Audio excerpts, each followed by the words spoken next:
from both sides of the Pacific began to unravel at the tail end of the Obama administration.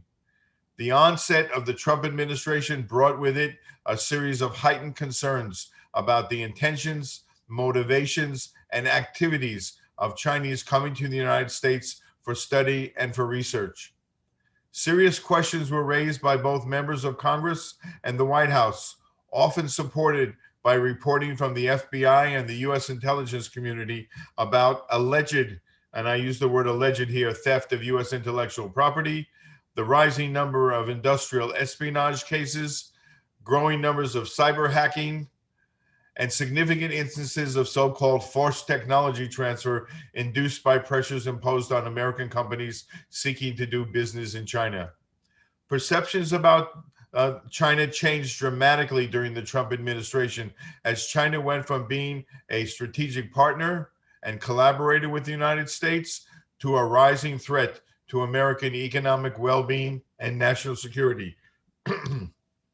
As a result, over the last 4+ years, the U.S. government introduced a series of measures and controls, all designed to decouple the United States from our seemingly open-ended engagement with China.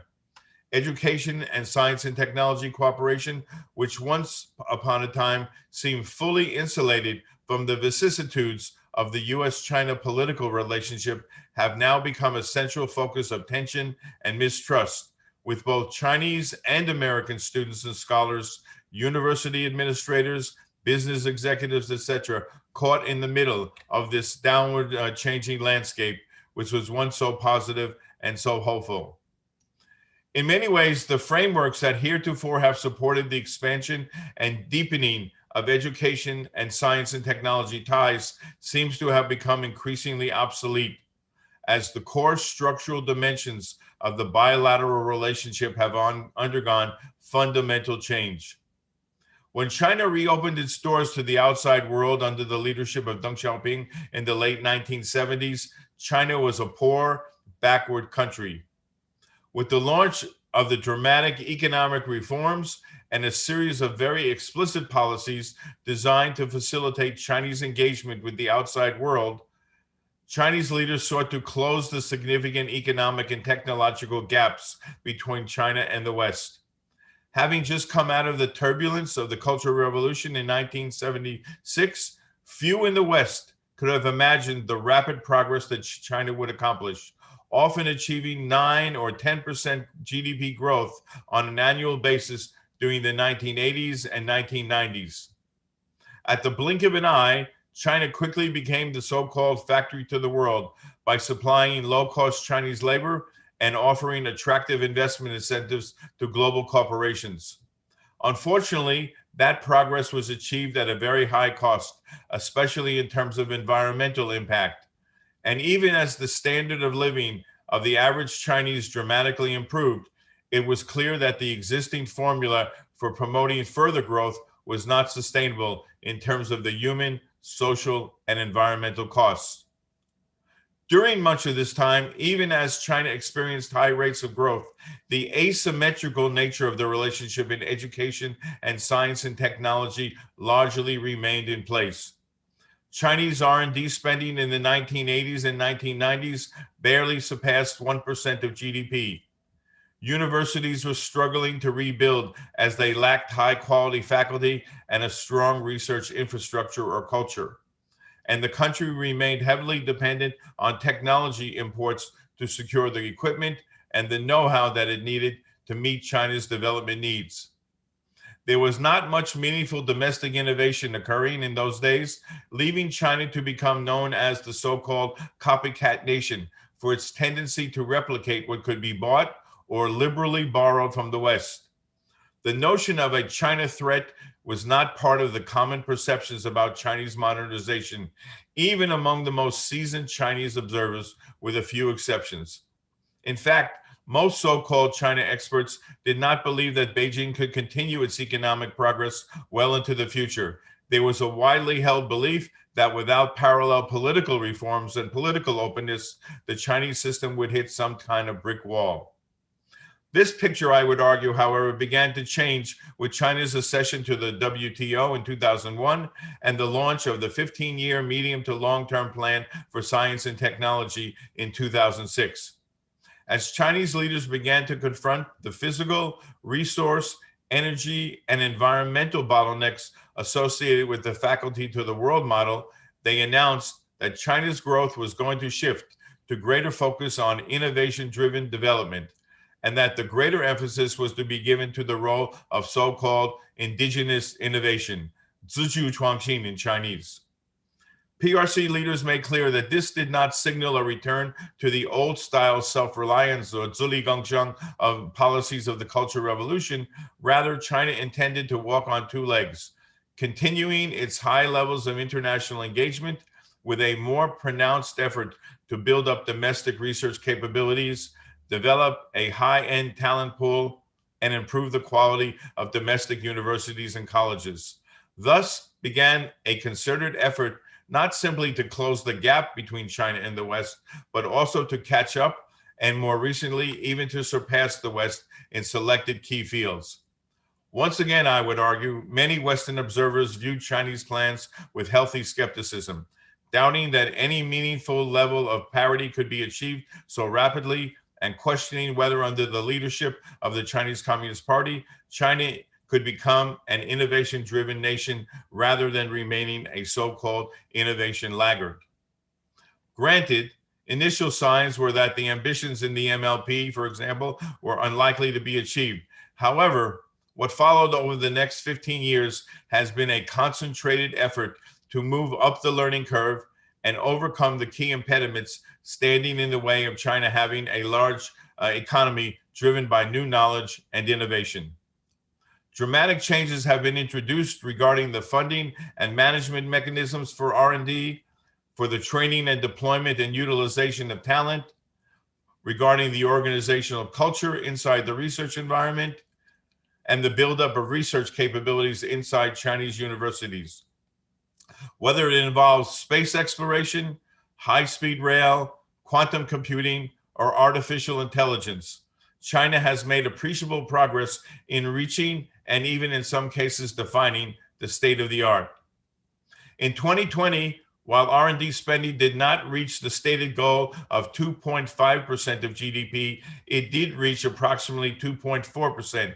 And given the goals set out recently in the 14th five-year plan, it is likely to attain 2.8% by the end of that plan in 2025. In 2000, China's share of global R&D amounted to less than 5%, but today it has reached over 23%, making it the number two largest spender on R&D, and given present trends, it could pass the US within the next 5 to 6 years. While it's clear that money does not necessarily buy innovation, the increased availability of financial resources to support innovation-related activities at both the national and local levels clearly has made a dramatic difference. In essence, the problems of insufficient funding, inadequate numbers of scientists, and an outdated infrastructure that once severely constrained innovation in China largely have been overcome. A key factor has been the growing role of overseas educated Chinese returnees, many of whom have decided to reverse the brain drain of the 80s and 90s and return to China after working in the US or Europe post-graduation. While many of the best and the brightest still have remained abroad, working at top universities or companies in the West, a growing number have found China to be a land of endless potential and endless opportunities. While all of these changes have not occurred overnight and have not always been as smooth as the Chinese leadership has wanted, the fact is that the so-called rise of China seemingly has met with great surprise in the West. For certain, past successes are no guarantee for the future. That recognized, the asymmetries of the past have evaporated in many cases, and we are now witnessing a more capable, a more self-confident, and a more creative China. Of course, in surveying the Chinese situation, it must be remembered that a major contributor to China's rapid progress has been its willingness to engage in international education cooperation and science and technology collaboration. Bilateral and multilateral cooperation in these areas has yielded great benefits for China. Moreover, whereas China was once merely an international rule taker and frequently a so-called international rule breaker, it is now seeking to become an international rule maker. Chinese officials are embarked on a path to expand China's involvement in the most prominent international science and technology and education-related organizations. President Xi Jinping has not lost sight of the fact that the role of cross-border education cooperation and research collaboration has been significant in terms of helping to advance China's own capabilities. This explains why that he and his colleagues have continued to emphasize in various speeches and interviews about the importance of maintaining the country's open policy and its willingness to cooperate with other nations. After all, China has been one of the major beneficiaries of globalization, and it is important to recognize that the current new emphasis on self-reliance as opposed to indigenous innovation is more the product of sustained Western pressure than it is simply a policy choice growing from Chinese techno-nationalism. And this is a very important point. With the arrival of the Biden administration, there has been a new sense of hope among many corporate, NGO, and higher education leaders that the United States government will step back from the harsh rhetoric and disengagement orientation pursued under former President Trump. Most American institutions have welcomed the expanded presence of Chinese students and Chinese scholars on their campuses, as they found them to be great opportunities for promoting cross-cultural understanding, bringing in additional tuition revenue, and helping to fill seats in programs ranging from STEM to East Asian studies. In many cases, visiting Chinese scholars forge productive relationships with their U.S. counterparts, often leading to institutional relationships involving a variety of student and faculty exchanges, as well as faculty collaboration. The commentaries put forth by the Trump administration, however, about the alleged nefarious and illicit activities of Chinese students and scholars suggested that all is not well under heaven or in harmony with heaven. According to Trump officials, the integrity of the U.S. research enterprise was being threatened as American know-how and intellectual property was being sucked up and brought back to China, sometimes illegally, to support China's own plans for rapid science and technology development. Programs such as the 1,000 Talent Initiative, which were designed to attract Chinese working and living abroad to return home to support China's ambitious plans, were challenged explicitly by various U.S. government agencies. Rather than simply being viewed as aggressive talent recruitment efforts, the 1,000 Talent Initiative and its counterpart programs were viewed as a subterfuge for China to gain access to advanced American know-how. Investigations by the FBI and Homeland Security were ramped up to increase awareness among U.S. university leaders that their respective campuses were at risk in terms of the access that they had granted to visitors from China. Even in those cases where actual illicit or illegal acquisition of technology could not be proven, several cases are identified where visa fraud had occurred, as Chinese scholars attempted to obscure or hide their affiliation with so-called defense-related organizations in China. Moreover, the bulk of accusations and cases about illicit activities were focused primarily on ethnic Chinese. Nonetheless, Chinese government also made efforts to attract more and more international talent to China, and this raised questions about several non-Chinese academics and researchers from U.S. institutions and even government labs who had accepted appointments and compensation without acknowledging that to their particular supervisors. The prevailing environment of suspicion and mistrust clearly has reverberated across both Chinese and American research organizations and higher education institutions. Much of this mistrust emerged out of the U.S.-China trade war, stemming from the big trade imbalance between the two countries. In reality, however, the trade war was really never about trade itself. Most of the disputes contained in the trade war discussions and accusations were about technology, technology transfer, and IPR violation. In essence, The U.S. has become increasingly worried about the competitive threat posed by China, which, as former Vice President Mike Pence has suggested, seems ready to mobilize the entire Chinese nation to compete head-on with the U.S. economy. Calls for decoupling from China began to proliferate from the White House and the Congress. And after 4 decades of bridge building between the two countries, these bridges now seem in jeopardy of being dismantled. So where is this all headed? Given the huge stakes involved, and before any further costly missteps occur, there is much to be gained from stepping back to take a new, fresh look at the role and value of these exchanges and research cooperation between the two countries. As suggested earlier, the framework that has supported the bilateral relationship in these two important areas seems to have become antiquated and no longer can support the type of increasingly vibrant, interdependent engagement that actually has emerged, particularly over the last decade. The shift from asymmetry to greater parity in both education and research indicates that the hierarchical relationship of the past must give way in a fundamental kind of way to a new concept of balance and mutual benefit. In essence, a new roadmap is needed to define the rules of the road for the next 40 years, one that considers the growing synergies as well as the growing differences and changing priorities between the two countries. The way Chinese and American universities engage with one another, for example, must change. And they must change because the size and the scope of current interactions has far surpassed what was originally envisioned. It is suggested here that a new framework be developed, one driven perhaps by a formal code of conduct that would lay out in a more specific way the terms and conditions of cooperative research and scholarly exchanges.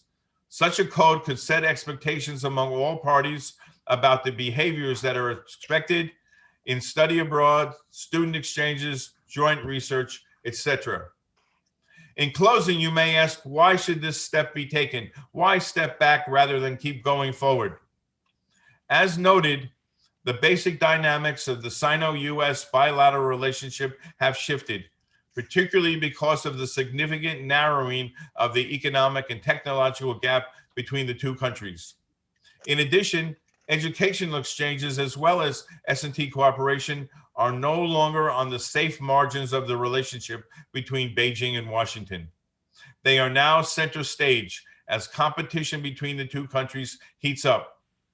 Everyone recognizes that we live in a world of rapid technological change and highly accelerating innovation. For the first time in 4 decades, China's progress in science and technology in particular provides an opportunity for there to be real reciprocity and mutual benefit going in both directions, from the US to China as in the past, and now from China to the United States. Moreover, there is no global problem tied to science and technology, including climate change, clean energy, global pandemics, etc., whose meaningful solution will not depend on close US-China collaboration. The days of the Lone Ranger in terms of global technological leadership are long gone due to the huge cost of research and the growing talent requirements associated with successful innovation. Under such circumstances, the need for cross-border collaboration and cooperation is not just something nice to pursue. It has become a growing necessity. In the final analysis, a new code of conduct could help to rebuild confidence and restore trust between the US and China in the education and science and technology spheres. This could prove to be one of the missing ingredients that will help take the two countries away from the current problem-plagued political situation and hopefully build a better future that provides a smoother, less tension-filled, mutually beneficial transition in the coming years. Let's hope that that is going to be the case. Thank you very much.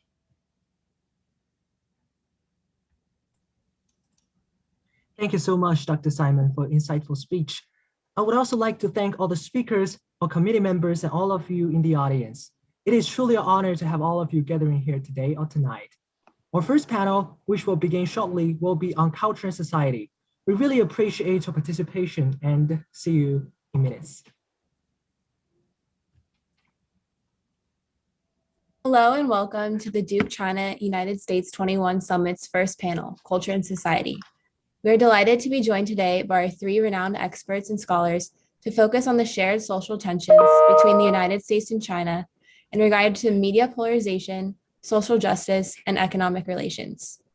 On behalf of DCUS 2021, I'd like to welcome the Culture and Society's panel moderator, Dr. Kenneth Rogerson. Dr. Rogerson is not only professor at Duke University's Sanford School of Public Policy, but current director of graduate studies for the Master of Public Policy program and director of the Policy Journalism and Media Studies Certificate program. As our moderator today, Dr. Rogerson will lead our speakers, Mr. Shaun Rein, Mr. Ian Johnson, and Dr. Minghao Zhao in discussion. Afterwards, there'll be a questions and answers section, so please leave your questions in the chat at any time, and they'll be answered at the end of discussion. Thank you. Thank you, Mia. I'm very happy to be here today and to participate in this panel. It's you were correct. There's some great people here, and I'm sure that the things that they have to say will be insightful, and hopefully they will encourage you to ask questions about the things that they're going to say. Let me do a quick introduction of the members of the panel. And then I'll ask an initial question, but at the same time, I'll just say a little bit about them and ask them to introduce more about themselves as they tell some stories and try to give some insight into U.S.-China relations culturally. So our first panelist is Ian Johnson, who is a Pulitzer-Prize winning writer who focuses on society, religion, and history. He was awarded a National Endowment for the Humanities Public Scholars Fellowship for a new book he is writing on China's unofficial history. And I really would be interested in knowing what's going into that, but maybe not quite yet. We should buy the book. Next, we have Shaun Rein, who is the founder and managing director of the China Market Research Group, a market intelligence firm focused on China. He works with boards, billionaires, heads of states, CEOs, and senior executives of Fortune 500 and leading Chinese companies, as well as small and medium-sized businesses, to develop their China growth, political, and investment strategies.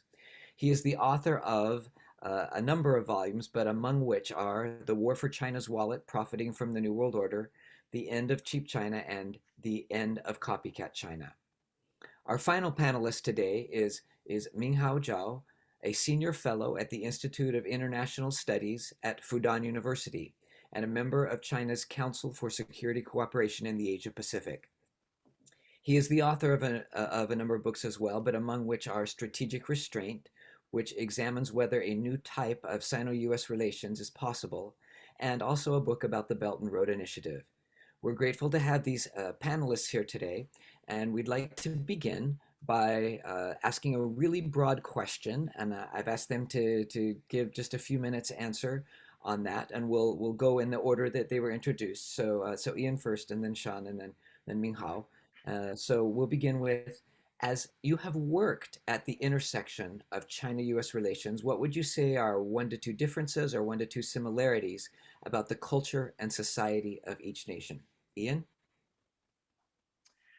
Yeah, that's a great question. I mean, I think one of the similarities, and I don't want to state the obvious too much, but I think there's some interesting parallels and contrasts, are the sizes of the country are very similar in land mass and in I think the way that each country views itself in the world. You know, both countries have an idea that they are exceptional countries, that they have a special role in history. China as arguably the longest continuous civilization, and the United States as the world's, you could say, sort of oldest democracy, depending on how you want to view the English parliamentary system up until, let's say, a century ago. And I think that the United States, certainly in terms of size and power, has built up this view of itself over the past half century or more, especially, and China has had this for a long time as well. And I think that that's makes each country in a way open to the other because they maybe see each other as peers in the world, but it also leads to inherent problems and contradictions, which we saw on display in Alaska yesterday. And I think that this is something that that will take a lot of time to work out, especially as China keeps growing in power and strength. I think a difference is also in terms of this area and culture, and this is something that I've been thinking about in my current book on history in China.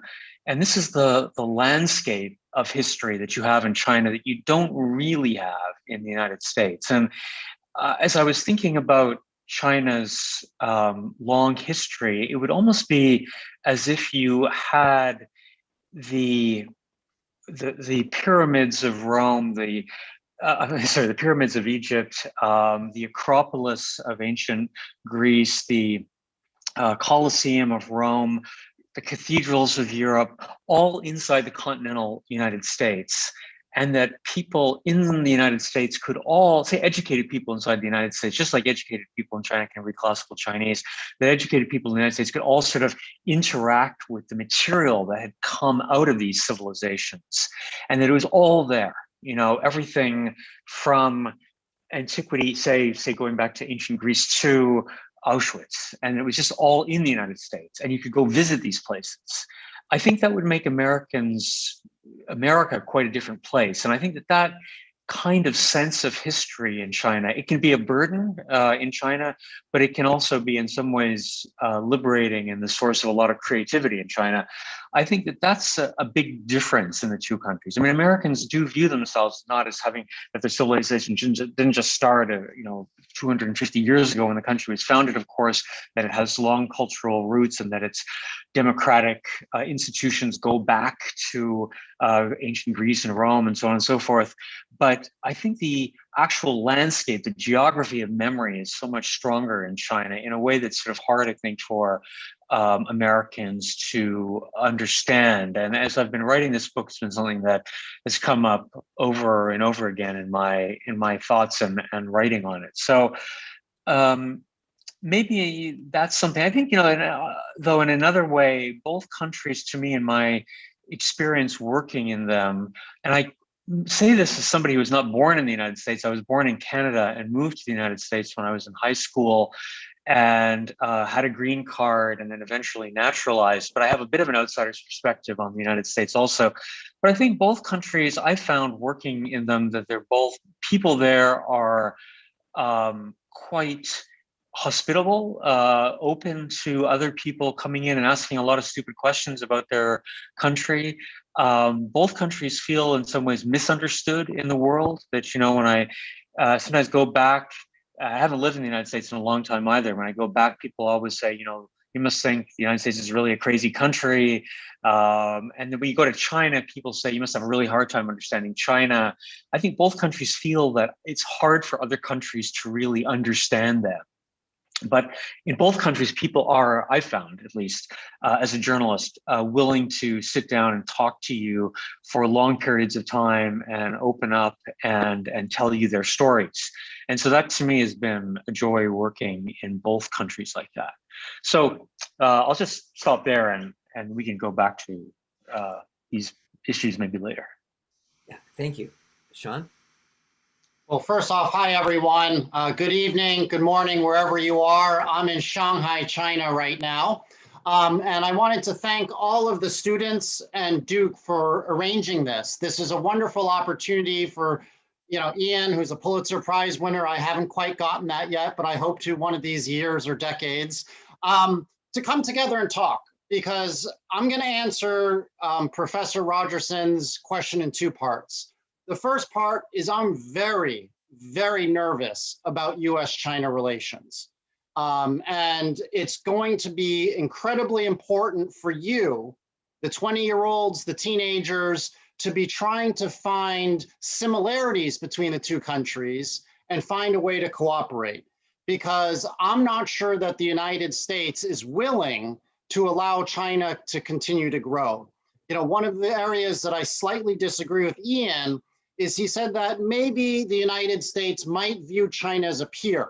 And from my experience in dealing with people in the Trump regime, and I use the term regime, not administration, as well as the Biden administration, that they don't necessarily view China as an equal.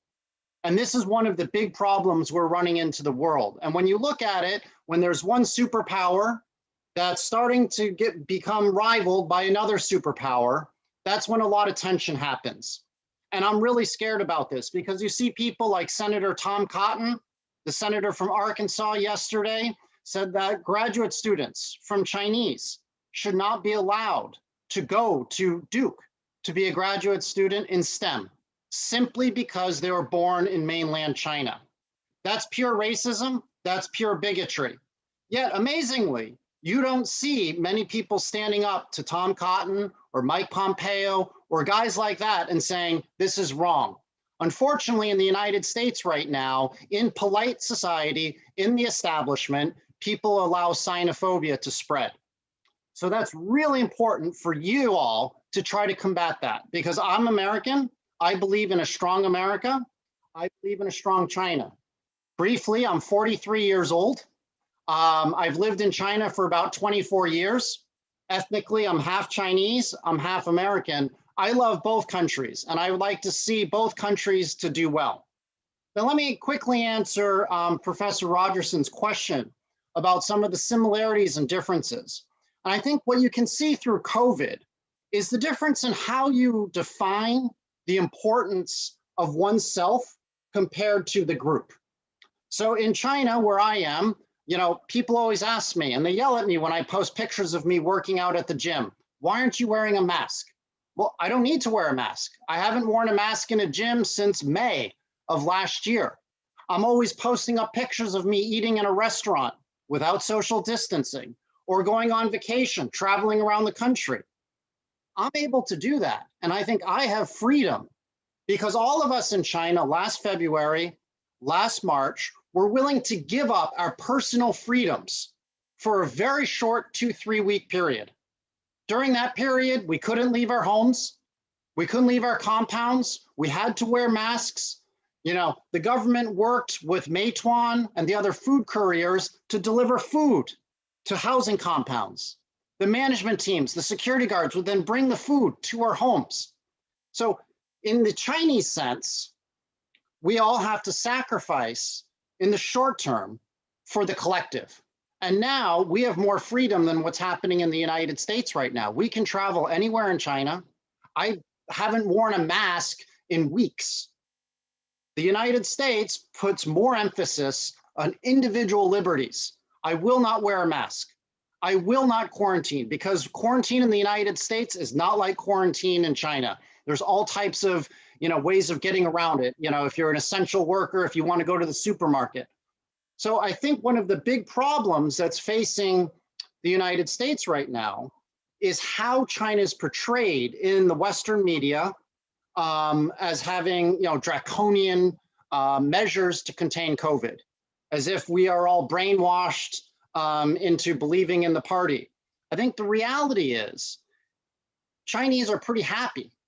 We have a lot of personal freedom right now, and that's being misconstrued, or it's being not properly portrayed in the media, and certainly by people like Tony Blinken or Jake Sullivan.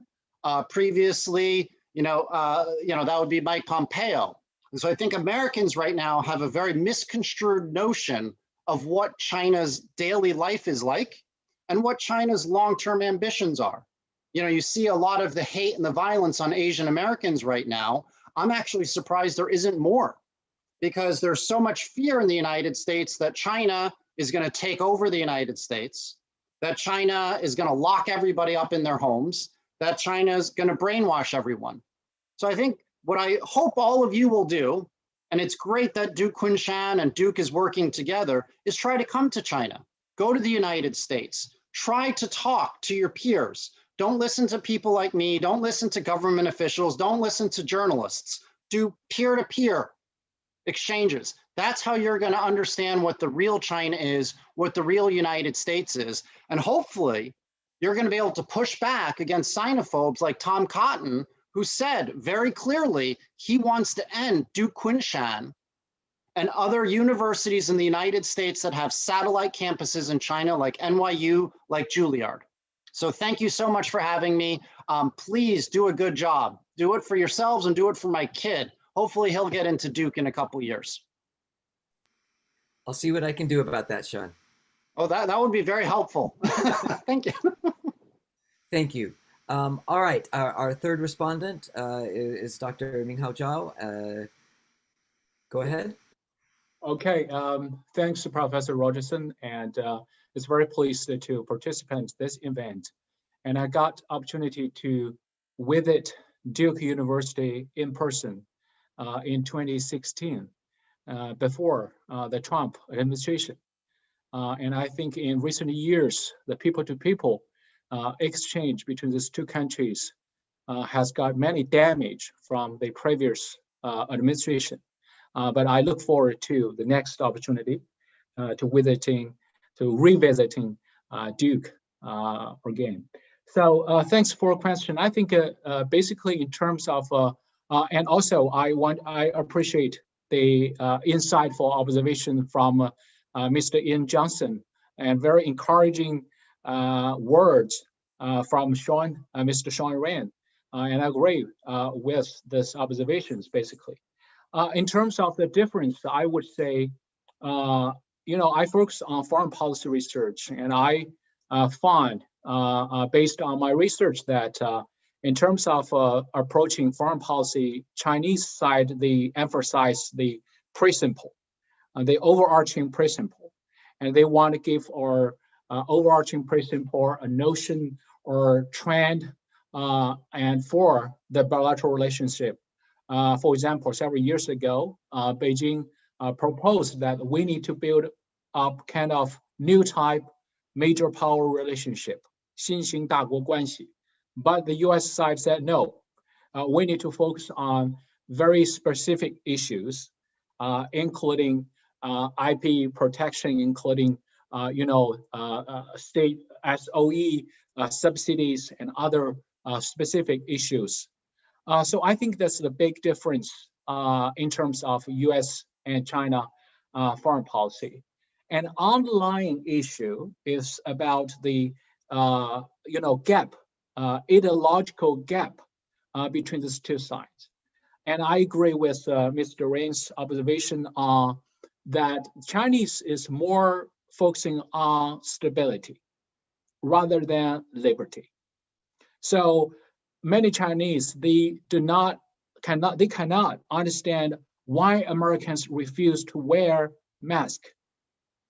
Mr. Trump, among other guys, they said to American people, you don't need to wear masks. But in terms of in light of so serious pandemic in the United States, Chinese people just cannot understand why wearing a mask is becoming a very political issue in the United States. And even over 80% of Republican voters, they think Trump administration perform well on dealing with pandemic. So this sounds very, very absurd to Chinese ears. And in terms of the similarity, I would say the same of this event is perfect. Shared struggle. And I can feel the pains and the struggle, of American middle class. Actually, that's why President Biden proposed kind of a foreign policy for American middle class. And I think it's the same case in China. People are very, very struggling in terms of housing, in terms of education, in terms of medical care, in terms of their, how to save their own job. And I think there's very deep-seated similarities, culturally and in societal way. And, in China, every year we have so many college students that they, enter into the job market.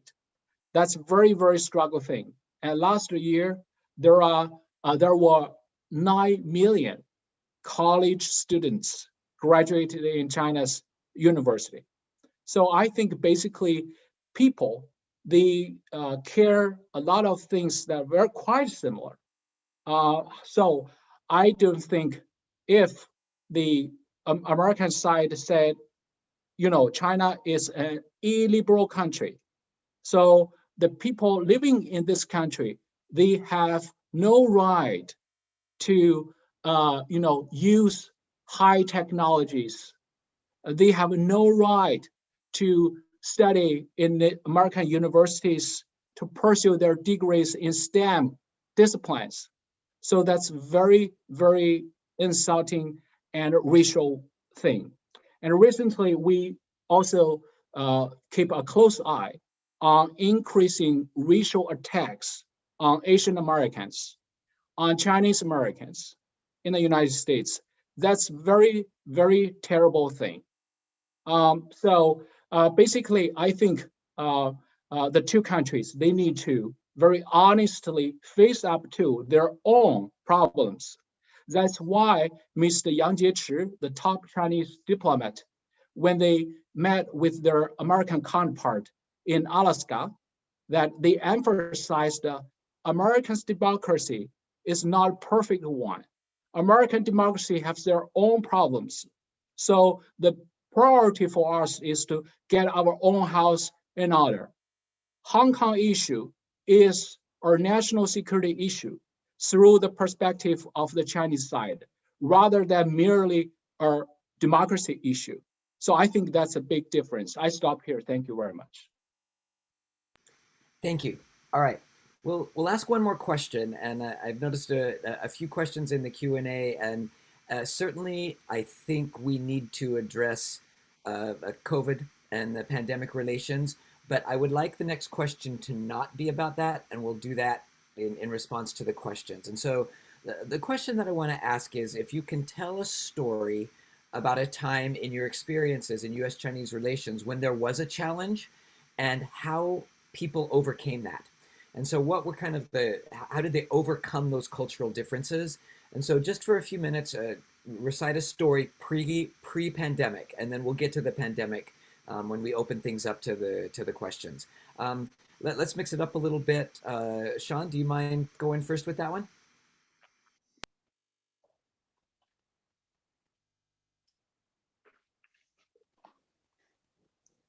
A story on where there is tension. And how it was resolved. I think I'm a businessman. I spend most of my day trying to figure out how to sell chicken wings or shoes or lipstick to 25-year-old Chinese girls. I'm not really a political person. I've only become more political in my books and in Twitter and in speeches, because I'm so concerned about how the United States is trying to contain China and treating China. I don't think it's fair. What I would say is one of the big challenges, and I don't really have a great personal story on this, but one of the things I'm always amazed at when dealing with the China watcher crowd, because they're quite influential, is how many of them have never lived in China, how many of them don't speak Chinese. And, I want to be clear, I generally support China's government, but I'm also very open to hearing criticism on China's government. And some of my closest friends and people I respect the most intellectually do criticize what happens in the government. But it's important that those people actually live in China or speak Chinese and come not from a racist standpoint. When they're critical because they're trying to help the country. And I find that too many journalists from The Economist, for example, or the Wall Street Journal, I know journalists here who've been based in China for 10 years and they don't speak any Chinese. It's absolutely shocking to me that they don't deign or think it's necessary to understand what and how Chinese people think. So I think it's not a great personal story necessarily, Ken, but it's more that I hope that the students who are on this take the time to learn different languages, take the time to look at China from a matter of respect, from equals. And if you're going to criticize it, you're criticizing it from a place of respect and a place of love. And I think that's one of the things you don't get with a lot of the media outlets. Certainly you don't get with a lot of American government officials who are incredibly hypocritical, talking about how good American democracy is while the Chinese Communist Party doesn't work. And what this means on my day-to-day life as a businessman, because I'm dealing with CEOs of Fortune 500 companies, and the ones who are respectful of China, who localize management teams, who respect mainland Chinese, who view them as equals, they tend to sell exceptionally well in China. So if you look at it, Adidas's largest market in the world is in China. KFC's largest market in the world is in China. These are bigger than the United States, bigger than Germany. And it's because these CEOs really respect the culture and have hired mainland Chinese and other senior Chinese to take senior positions. So it's not a great personal story, but at the end of the day, from my experience, it's about respecting both cultures equally and being willing to learn the language, being willing to actually study. Because you have some journalists like Gady Epstein from The Economist, lived here for 10 years, has been the China editor for The Economist for another 10 years. So for 20 years, his entire career has been leading The Economist China coverage. He doesn't speak Chinese. How can you trust anything that's written in The Economist? I don't understand it. Thank you. Let's see. Let's do Minghao, and then we'll save Ian for last. Yes, I think language could be a very useful tool for strengthening the mutual understanding. But unfortunately, I see there's increasing obstacles for American students studying in China and Chinese students studying in America. And I think another tool would be kind of TikTok like software that can help each other to better understand. Because in China, many young people they like to use the Douyin, the Chinese version of TikTok. And I know TikTok in the United States is quite popular. And I think by using the same kind of software and people, especially young people, they could find kind of the same language to communicate. So I don't think it's a positive thing for the United States to ban TikTok. And TikTok basically is a private enterprise in China. Some American congressmen, they accused TikTok, DeadBands, and other Chinese companies are controlled by Chinese government, or they share intelligence with government and military. But that's just an accusation. They cannot, provide solid evidence. That's kind of a cliche and very bears the image because China is a communist, is ruled by a communist party. So the Chinese enterprises, Huawei or ByteDance or other Chinese enterprises, they cannot be trusted. And I think basically that's a very, unhappy thing for Chinese. I just stop here. Thank you very much. Thanks. Ian? I'll tell you a funny story, and it's about my own misunderstanding or how I began to think differently about China. When I went to China in 1994 for the first time as a journalist, I just arrived in August or something like that, August, September, and the foreign ministry organized a trip to Guizhou province to look at poverty alleviation. And we drove all around Guizhou province in a little bus, and I was sitting next to people from the Ministry of Foreign Affairs, and we did all kinds of interviews with people, and including very poor people who lived in mountain areas. And one day we were driving. We did a lot of driving, and so driving through tunnels and over bridges. This person from the Ministry of Foreign Affairs said to me, "Ian, why do journalists always write stories about the bridge that collapses and not all the bridges that are not collapsing?"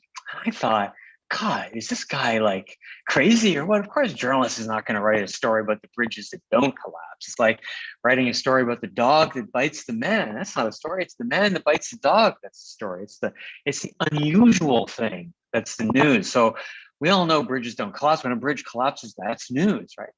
And so later, at the end of the trip, I went back to Beijing and I wrote a story about poor people and so on and so forth. And a lot of readers liked it and even sent money and so on. But over time, and especially later when I went to the Wall Street Journal and began to read more about economic development, World Bank reports and stuff, I began to think back to that trip. And I thought, gosh, that official from the ministry was actually right in a way, because the miracle that we were sort of seeing that we didn't really see were all the bridges, all the tunnels that were built, because this infrastructure is probably one of the best things, at least in the initial stages of poverty alleviation, is simply to have infrastructure so that people can get their goods to market, can get their children to school, can get themselves as labor to cities and things like that.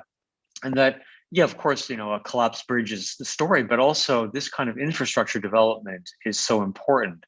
And I didn't see it back then. And I think that sometimes when you're visiting, this is, I guess, the risk of initial impressions, that you go to a place and you think you understand something. And even then I spoke Chinese and I did my master's thesis on China's economic development. And I thought I kind of knew things, but it takes a while to be in a country to really understand some of the context sometimes. And I think that's what's so important in journalism, but in other areas as well, for spending time in a country and really academic exchanges, studying in other countries and spending time there. I think that's really invaluable. And I worry now that in journalism, there's more of a tendency to see things remotely, to follow things on Twitter, to use Google Translate to understand or read things in China. And I worry that there is less and less of the people-to-people exchanges and the studying on the ground in situ, in the location. And so I'm glad that students participating in this program are doing it. And I would encourage you to sort of spread the word that this is really important, that people should do more of it. I think that's the only way to really overcome cultural misunderstandings. So that'd be my answer. I think, thank you all. I think those are some incredibly good insights. In the Q&A, there have been a few questions, but certainly one of the themes that people are interested in are things that you've all brought up, which is we've got COVID, but I'm going to push you a little bit on the media coverage of the pandemic in both the United States and China, and to maybe make some comments on some of the more egregious things that you've seen, and maybe if you've seen some good media coverage that tries to help bridge that understanding. And it maybe for some there aren't. I think some of the questions are very pointed in that way, that someone who's living in China and sees media coverage that comes from the United States really feels like they see a different world. And I am pretty sure that most people who live in the United States don't pay too much attention to coverage that comes from China. And so just some comment on that, on the media coverage of the pandemic and some good and bad things you've seen there. Go ahead, Shaun. Yeah, I'll give a good example. It's not quite on the pandemic, but it's happened in the last few months. So one of the things that China is really trying to crack down on is food waste. China really wants to reduce pollution, wants to reduce food waste, and really become a leader of innovation, clean technology, which is why they're pushing new energy vehicles. But one of the big things is food waste. You know, it's partially about food security, but one of the things that happens when you go out to a restaurant in China, especially when it's a government banquet, is you might order 10 dishes for 2 people because you want to show face, you want to show respect to the other person, but it's wasting a lot. So several months ago, China's government said, we're going to launch a push to reduce food waste. What we're going to try to push is for restaurants to offer a small size and a large size. We're going to try to have waiters and waitresses tell people you're ordering too much, or tell waiters and waitresses to tell diners, if you don't finish eating, please take a doggy bag and take the food home. It was a massive campaign, and it's a good one, right? Who wants to waste food? But you saw one of the Washington Post journalists tweeted that China had a food security issue and was potentially going to have a famine. This is something that a lot of media outlets, especially Taiwanese, reported. But this Washington Post reporter said China's undergoing rations. And so when you hear that word rations in the United States, it's again part of this portrayal of China as being heavy-handed, as running out of food, poorly mismanaged, hurting the everyday Chinese people. This is absurd. There's no food rationing. There's nothing of the sort. So I went out that day, and my family, I have a son, a wife, and I, we ordered 8 dishes for 3 of us. And if we didn't finish it, the waitress said, why don't you take it home for a doggy bag? So I think that one of the problems that you get right now is the media often will sensationalize or exaggerate what's actually happening on the ground in China. Part of the problem is the United States expelled a lot of Chinese journalists, and in retaliation, unfortunately, China expelled a lot of good American journalists. And so you're now having a lot of misinformation, disinformation that's being spread in Twitter, especially by journalists. And it's a problem, and it's food rationing versus a very healthy cut down on food waste campaign. It's the same type of things with COVID, and how China contained it. As you can tell, I'm pretty angry at a lot of Western media outlets right now at how they've portrayed China. Ian's not one of them, by the way. I like his work. Very good. Minghao, Ian, I would also jump in and say, in one of my journalism classes right now, we've been talking about this quite a bit, which is what in academically is called the issue of framing. And sometimes people don't know they are framing things in the way that they are because they haven't done enough self-reflection to know that. The old phrase, Ian, I heard you throw out the man bites dog versus dog bites man phrase, but the old one is one person's terrorist is another person's freedom fighter. And so I guess the same situation. But people look at it from a different kind of perspective. And the choice of the word ration, that's an incredible story. Minghao, Ian, do you have anything to add to that? Yes, maybe you first, Ms. Johnson. I could just, briefly say, I think that in terms of the coverage, it was kind of funny if you go back and look at the coverage from January, February of last year, before the virus hit Western countries. There was a lot of interesting problematic coverage. For example, I remember in the New York Times, when they started to talk about the lockdown in Wuhan and how they'd set up special clinics or converting stadiums or whatever for people to go to beds and so on.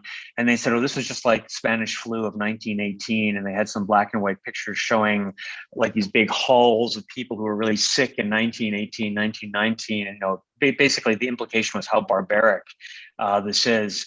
And the funny thing was, then just a couple of months later, when it really hit the West, you had the same thing. You had more draconian lockdowns. Italy's now going into its third lockdown, and these are more draconian than China had. And so the tone of coverage was very much exoticizing. I thought I think they're a good, but a good example, I think, of the coverage. And I can put the URL into the Q&A chat thing for people to go to if they want to. But I thought Peter Hessler had a good piece last August in the New Yorker talking about COVID, and he had another article recently last week about how everything had gotten back to normal. And so I think in China, and that the economy was doing well and so on. And so I think there are people, but the key is, again, I think it has to be people who are embedded in China and who are here, speak the language, and do all that kind of stuff. So I think that would be, I'll just leave it at that, and I'll put up the URLs. And I did a piece also last year that tried to look at that. Thank you. Minghao? Yes, as you may know, the Chinese government does have influence on Chinese media. There are deep-rooted differences between American media and Chinese media. And basically, people think American media, they enjoy more freedom. But the problem is that there are very, terrible disinformation campaign launched by American media in America. So that's why I don't know is that if it's that legitimate for President Trump to put his finger against the CNN and other major media in China, and they think President Trump continue to criticize CNN, fake news or other things. But in China, the media just report good story and bad things. So they want to cover both sides of the coin.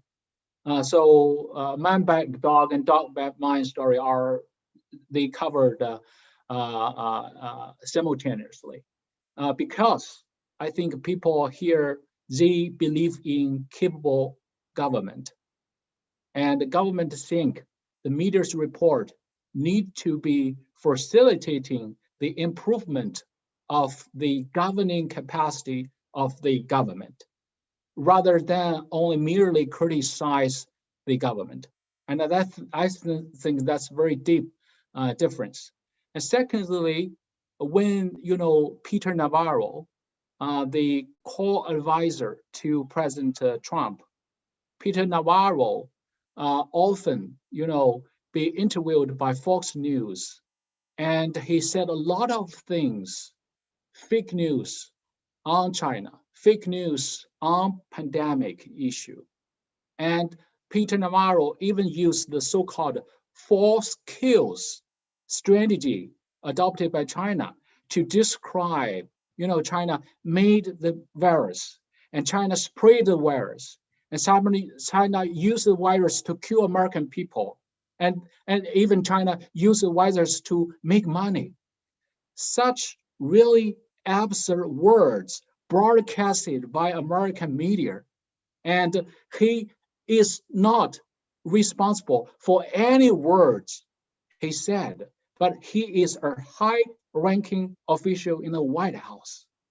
So that's quite irresponsible thing American side, did during a Trump administration. There's many cases. Another thing is about the so-called genocide accusation in Xinjiang.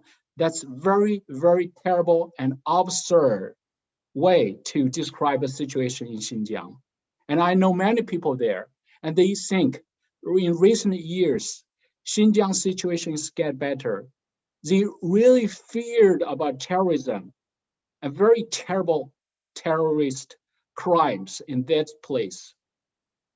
So I think basically in American media, you may have more freedom to report, but you don't to be responsible for what you report. That's a problem.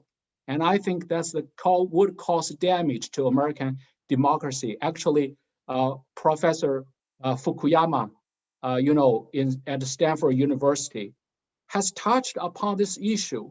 Also, the media, the internet media, the social media become or platform for spreading extremist and irresponsible views by so many far-right political forces in America. QRN and blog movement, so many far-right extremists, they spread irresponsible words by using social media. So we do not think that we in China have realized the problem with that. We think the internet should be regulated in kind of acceptable way, and people here they still put a lot of emphasis on social stability, and they expect a more capable government. So that's I think the major difference. All right, thank you.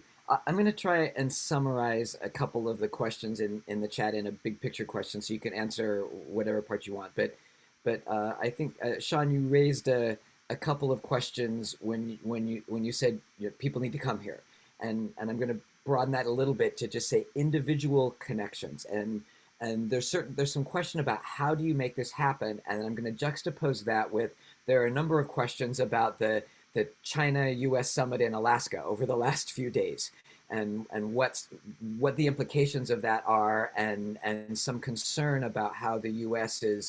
seems to be framing that particular relationship. So my question for you is, how do you balance out those two things? Official, formal connections are going to happen. Diplomacy, trade negotiations, those things are going to happen, and they're going to be covered in the media. These individual connections that you're all talking about, even Ian, when you were saying, like, you had to go to China, you have to be there, you have to do things, and then saying you have to learn the language and those kinds of things. How can the individual connections make a difference in a world where only the big picture, formal, official connections are the ones that anyone is ever hearing about? So that's my first question, and I've got a follow-up on that after. Who's first? First, if you want. Yeah, I'm a big proponent of those kinds of things. They're often called in jargon track two contacts. So it's not diplomatic contacts, but it's all the other stuff. And I think this has been a big problem, especially from the U.S. side, that there have been fewer and fewer people going abroad to study, not just China, but around the world. It's just the decline started maybe with the financial crisis of 2008, but it's been quite noticeable in China. And I used to teach in Beijing at a center, and the number of students went down over the past decade. And this is a real pity.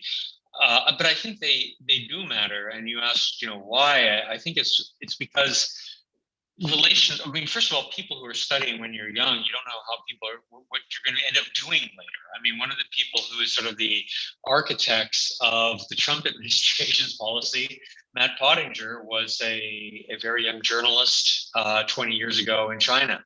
And so, by the same token, you can have young people who could end up doing very positive things. And this is why I thought it's just such a pity losing things like the Peace Corps and other programs like that allow people to go to China and spend time there. That's how people like Peter Hessler got their start. And I think those things are actually invaluable because it adds some sort of a ballast. It's like an iceberg.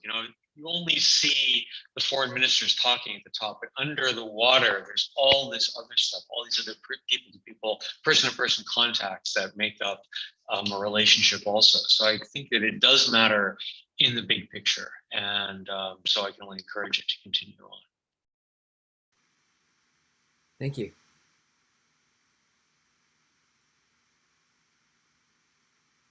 Either Shaun, Minghao?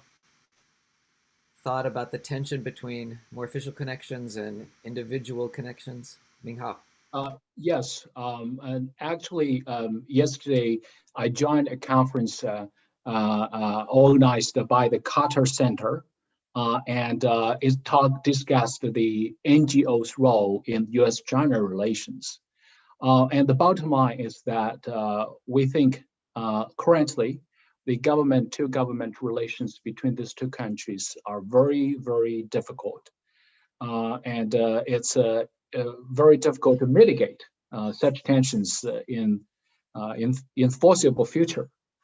So the non-governmental actors should be more proactive in mitigating such tension and finding out solutions to many very complex issues, such as the reshuffling of supply chain or the technological competition. And we know the officials in both American and Chinese government, they have very limited knowledge and understanding on many issues, including technological issues, AI issues, and climate change issues. So basically, we need to broaden the policy-making network, and by bringing together more professionals from the two countries to sit together and work together to find plausible solutions. For example, in recent days, the semiconductor interests and professionals from two countries, they establish a new mechanism, and they would, have meetings regularly and to discuss U.S.-China tensions over semiconductor and chips. That's a big issue in China. If the U.S. want to strengthen the export limitations, of advanced chips to China, that would be very consequential for Chinese economy, especially Chinese digital economy and in commerce and digital infrastructure. So that would be a very consequential thing. But we do not think the hard decoupling is a plausible option, because if American government banned the export of chips to China, American enterprises would have to bear a huge loss. So basically, I think such mechanism and communication arrangement, involving semiconductor industries, semiconductor enterprises and professionals from two countries would be very, very instrumental and valuable in finding out, feasible solutions to a range of increasingly complex challenges, shared challenges for our two countries. All right, thank you. We have time for one more question for the group before we'll kind of go back around for some final thoughts. Again, trying to summarize a little bit from the things that are in the Q&A, but one of the things that has come up is how the two nations see each other, and that there was a poll done in February in the United States that said that Americans viewed positive views of China at an all-time low. What can people do in both countries to get a better understanding? What can happen in order to change those perceptions, especially right now, given that actually getting together is not as possible, and it will be again. I think we understand that, but what can happen right now? And I'm going to nudge in a little bit. There have been a couple of comments about how awful being online can be. And that the virality of messages, Weibo and Twitter can go crazy sometimes without any kind of fact checking, even though there have been some attempts to do that. So what can people in each of the countries in society do to kind of build and make those bridges between each other in a time when we really can't physically see each other.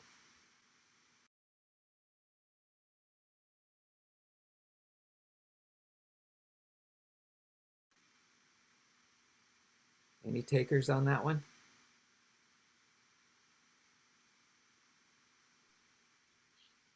Go ahead, Ian. To jump in, and I can only sort of re-emphasize the fact that we need to have more.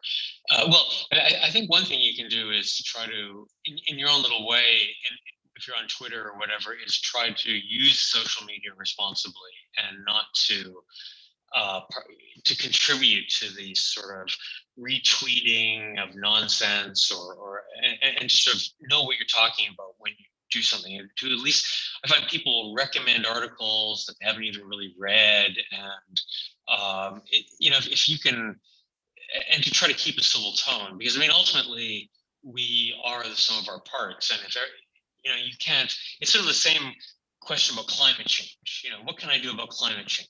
Does it really matter whether I drive a big gas guzzling car or try not to drive a car at all and ride my bicycle? Well, individually with 7 billion people on the planet, each person's actions doesn't matter that much, but we have to start somewhere. And so you have to start with yourself. And so I think that if people can try to be more civil online and have more person-to-person contact wherever you are and not rely on social media so much, I think that would actually go a long way. So I guess it's just, small steps or something like that. Thank you.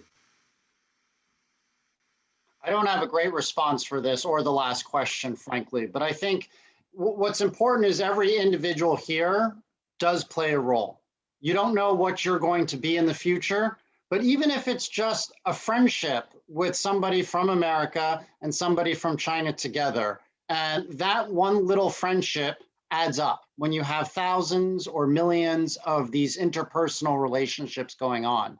I think the only thing that's saving the relationship right now from going totally off the hook is the business community. When you look at it, Texas Instruments, their largest market in the world is China. Qualcomm's largest market in the world is China. Apple's largest market outside of the United States is China. Starbucks' largest market outside of the United States is China. So I help the biggest American companies figure out how to expand here. They're making billions and billions of dollars, and they're pushing back against the Matthew Pottingers, and they're pushing back against the ex-Boeing people and the ex-Raytheon people. It's not an easy situation right now. And this might sound somewhat surprising, but I would recommend to young people under the age of 25 to sort of observe and be quiet. Don't make too large of a stand right now. If you're too pro-China, for instance, you're going to suffer in your careers long term. I know I've suffered from being considered too pro-Beijing, and it's hurt me professionally. The Bloomberg has banned me from being quoted. I used to go on Bloomberg TV every 2 weeks for years, and they've now banned me.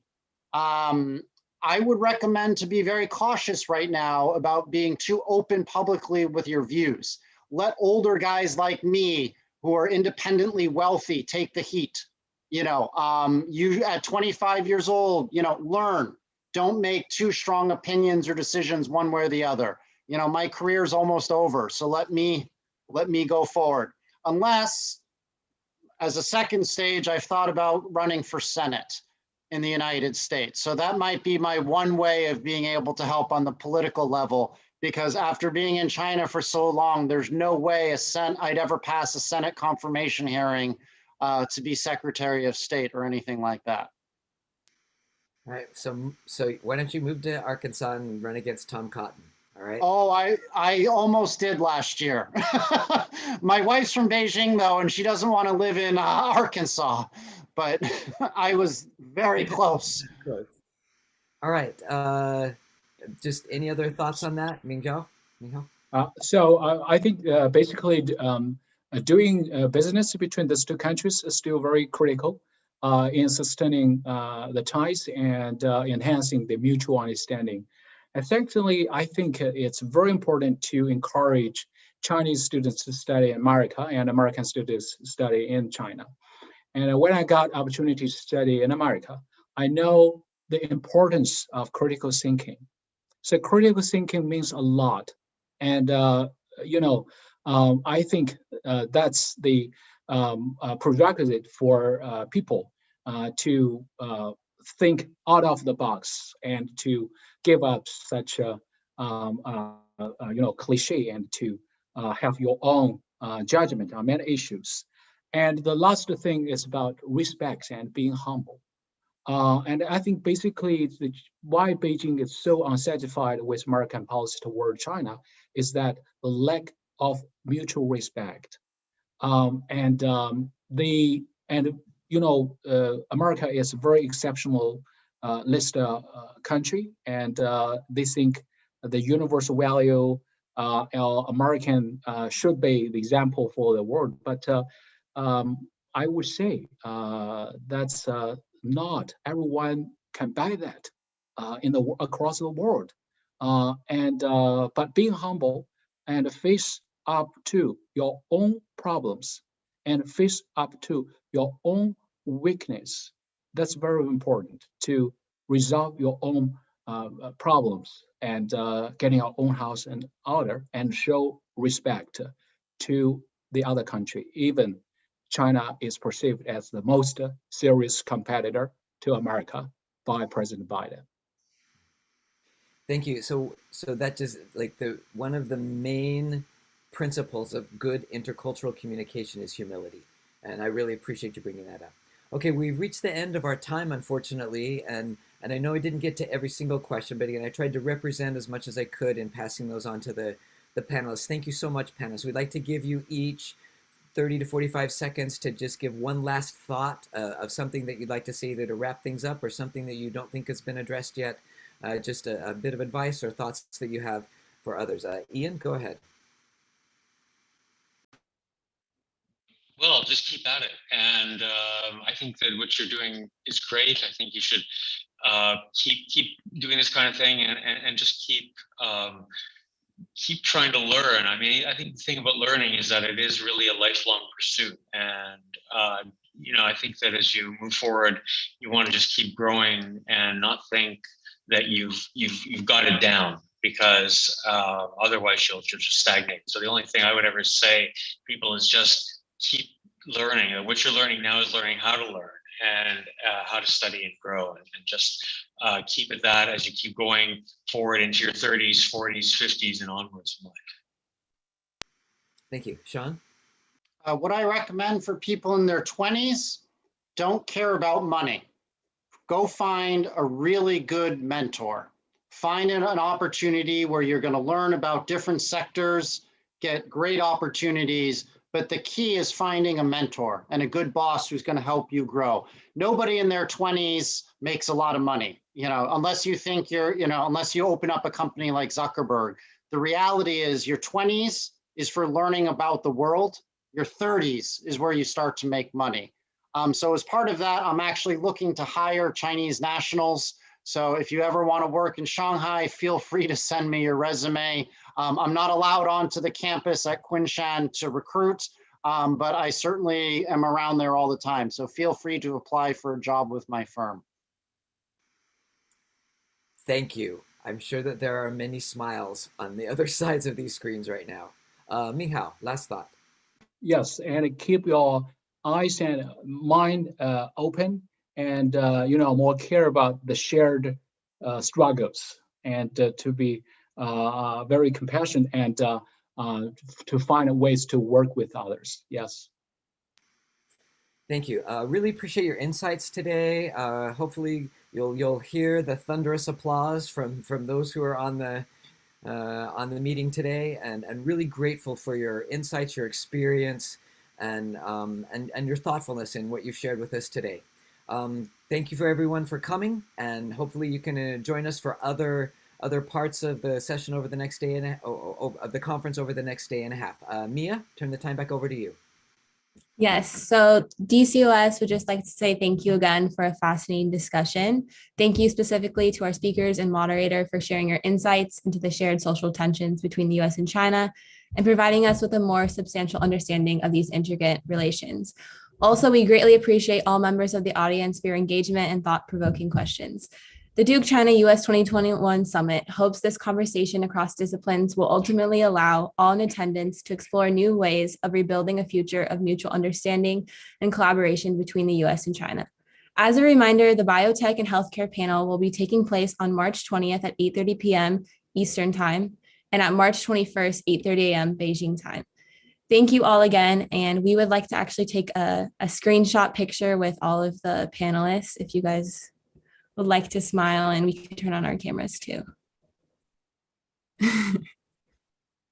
Wayne.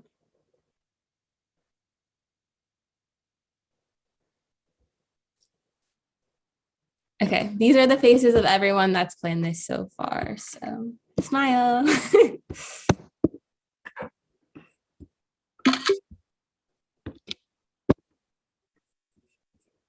And I think in the chat, people were asking how they can contact the speakers, and you can go on our website to get more information about them. Thank you all. Thank you. Thank you. Thank you. Thanks, everyone. So nice to meet you all. Thank you. Hey, Dennis, good to see you. Thank you.